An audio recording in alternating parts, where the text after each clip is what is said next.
Do you run into people that think it's capped? Like where you're mentioning, oh, tech sales and this is great, and because it's people's maybe first time hearing about it, there's like, no, this is a lie. There's no way. Yeah. There's no way you could be making that much. There's no way this I industry do. is And all that. I hear that a lot. And that's why, again, my page, I really liked, I'm very transparent with my commission checks, with my pay, the breakdown. I recently did a post on how sellers are paid. For instance, we talked about OTE. So if if you hit your sales targets, then you'll get, base pay plus commissions, you'll hit your OT, which could be, let's say, 200,000.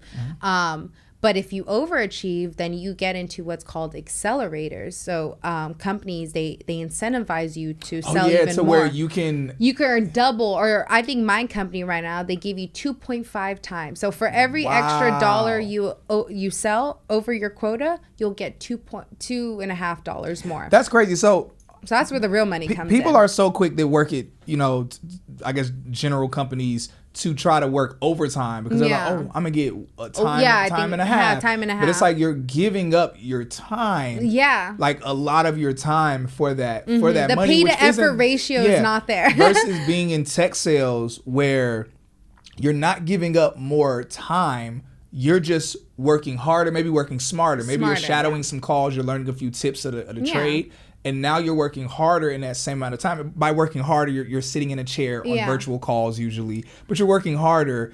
But you can make 2.5 times as it's crazy money. Wild. And a lot of people say too, they're like, well, if I work in tech sales, like what if I like, how secure is that job? Like, what is the job stability of that? Especially right now with all the talks of, the economic downturns in the tech industry, maybe layoffs. But I tell people, I'm like, just based off what I've seen, tech sales is one of the most secure jobs you can have. Yes. And here's my reason why. So when I talk to customers, I am building relationship with those companies. I am learning about the product. I am talking, again, to people in the C-suite, they're the decision makers, and when I recommend certain technology for them to use, and I have a lot of coworkers too that have actually, because of such a great relationship they formed with their clients, they've gone on to work for their clients. I was gonna ask you about that. Yeah, and actually my company even loves if that happens, because then it establishes even a deeper relationship with the other company. That's true. And a lot of, again, building networking and building those relationships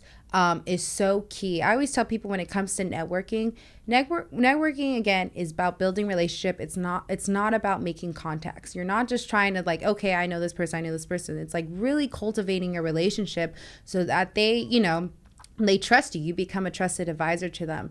So, and again, it's particularly working in tech sales, when you're in the tech industry, this is like the industry for innovation. You are learning so much about different products and technology out there.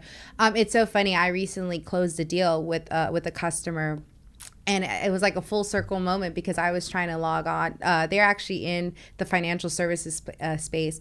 And I was trying to log on to my PayPal to connect my bank with something. And I saw that PayPal uses that customer for the integration. Oh, okay. So to understand the technology behind it and how they're leveraging, like, for instance, our cloud services to help, with their application, I'm like, wow, that is so neat to be able to influence the decisions of real products that I see day to day. Yeah, that is super cool.